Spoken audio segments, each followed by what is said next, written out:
बच्चों, आज हम लोग नए चैप्टर को पढ़ेंगे जिस चैप्टर का नाम है एंटीना एंड वेव प्रोपागेशन। तो इस चैप्टर में सबसे पहले हम लोग एंटीना के बारे में पढ़ेंगे।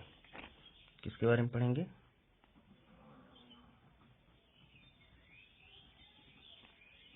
हम लोग एंटीना के बारे में पढ़ेंगे। तो एंटीना के बारे में पढ़ने से पहले हम थोड़ा सा पीछे के चैप्टर पे डिस्कस करेंगे। जैसे हम लोग पढ़े थे एम्पलीट्यूड मॉड्यूलेशन।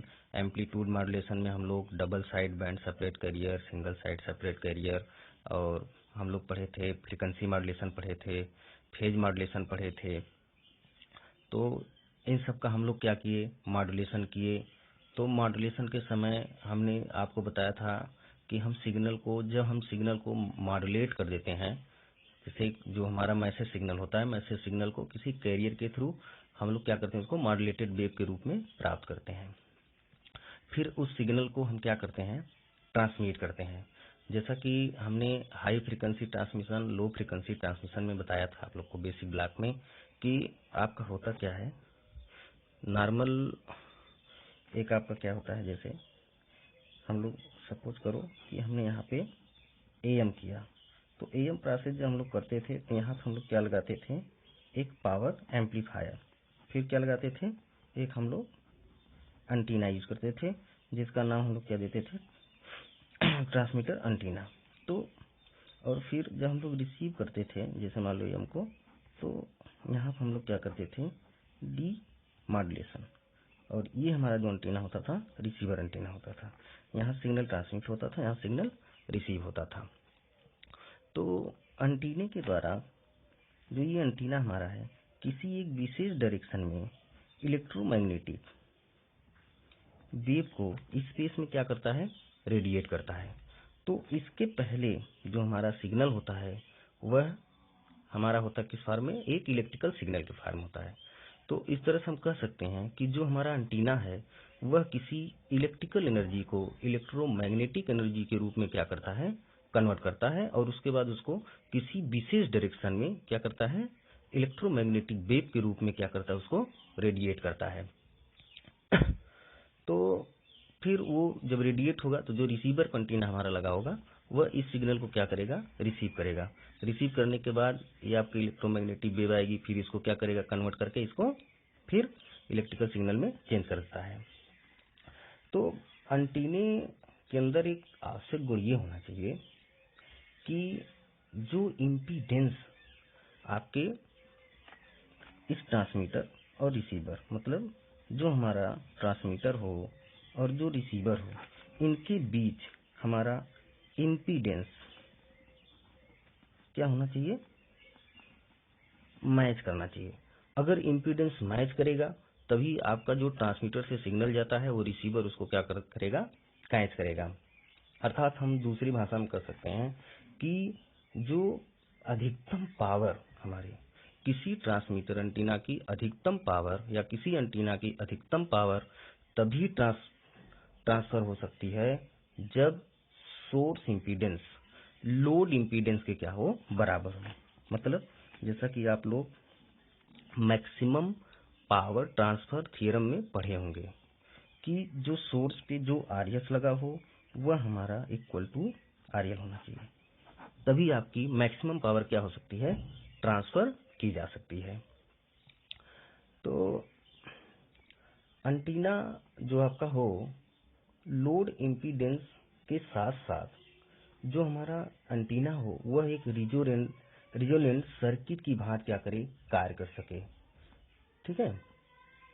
एंटीना को इस तरह से हम लोग एक ट्रांसड्यूसर भी बोल सकते हैं, क्योंकि वह किसी इलेक्ट्रिकल एनर्जी को इलेक्ट्रोमैग्नेटिक एनर्जी के फॉर्म में क्या कर रहा है? कन्वर्ट कर रहा है। तो एक तरह से वो किसी दूसरे सिग्नल को क्या कर रहा है? सेंस कर रहा है। तो एंटीना एक हमारा क्या होता है? कंडक्टर होता है। ठीक है। या हम बोल सकते हैं उसको कि यह एक मेटेलिक ऑब्जेक्ट होता है। एंटीना की स्पेसिंग, लंबाई, आकार ट्रांसमीटर की आवश्यक फ्रीक्वेंसी की वेवलेंथ पर क्या करता है? निर्भर करता है। ठीक है। अब जो बेसिक हम कह सकते हैं एंटीना की डिफिनीशन नॉर्मली हम क्या बोल सकते हैं कि end part of transmitter and starting part of receiver, end point of transmitter and starting point of receiver is called antenna. ठीक, अब जैसे एंटीना की मैकेनिकल लंबाई जो होती है वो फ्रीक्वेंसी के व्युत्क्रमानुपाती होती है। जैसे फार्मूला से है आपका कि T बराबर 1/f। हम जानते हैं कि जो हमारा वेवलेंथ होता है लेम्डा बराबर क्या होता है आपका C/f। C बराबर आपका क्या होता है 3 × 10⁸ मीटर पर सेकेंड। ठीक है, F हमारा क्या है फ्रीक्वेंसी है, ये क्या हमारा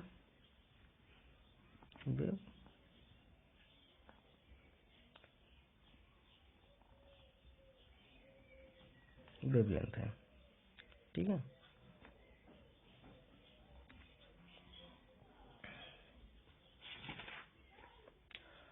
अब इस फार्मूले से हम ये कह सकते हैं कि जो हमारा एंटीना होता है मूल रूप से 2 कार्य करता है।